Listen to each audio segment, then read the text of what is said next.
आज सकाळी विमान दुर्घटना झाली आणि अख्ख्या महाराष्ट्रावर दुःखाची कळा कोसळली। यामध्ये राज्याचे उपमुख्यमंत्री अजितदादा पवार यांचे दुःखद निधन झाले। बारामतीजवळ येऊन अजितदादांचे विमान हे क्रॅश झालं आणि त्याच्यामध्ये अजितदादांचा दुर्दैवी मृत्यू झाला।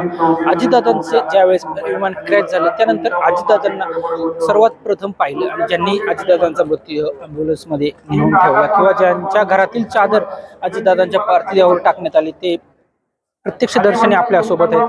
काय सांगाल तुम्ही? सगळ्यात आधी अजितदादांचा पहिल्यांदा मृतदेह पाहिला, काय ती घटना होती?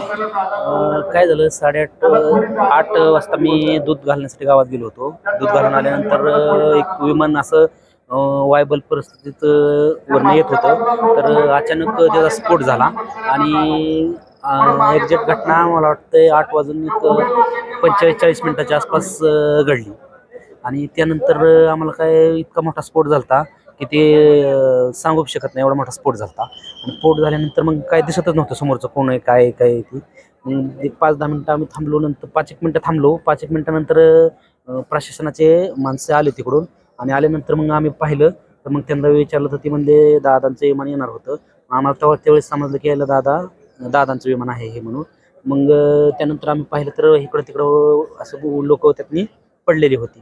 मग आम्ही पाणी वगैरे इकडून तिकडून आणून थोडं विझाविझीचा प्रयत्न केला आणि त्यानंतर मग दादांना उचलून आम्ही स्वतः बेडशीट त्याच्यावरती टाकले आणि ॲम्ब्युलन्समध्ये घेऊन आलो।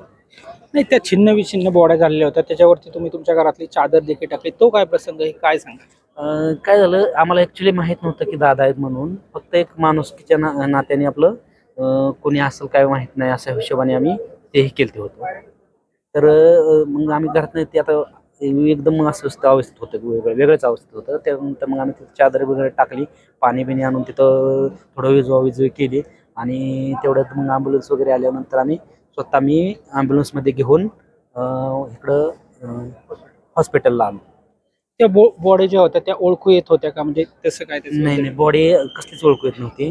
फक्त काय झालं, राष्ट्रवादीचे कार्यकर्ते किरणदादा होते। किरणदादा म्हणले की दादाचे आहेत, दादाचं विमान आहे।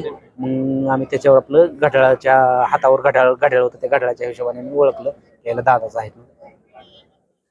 नक्कीच आताच आपण प्रत्यक्षदर्शींच्या भावना जाणून घेतल्या। त्यांनी फक्त हातातील घड्याळावरून ओळखलं की हेच अजितदादा होते आणि त्यांनी त्यांचं जे बॉडी असेल ते आज पुढील ॲम्ब्युलन्समध्ये भरून हॉस्पिटलमध्ये दाखल केलं।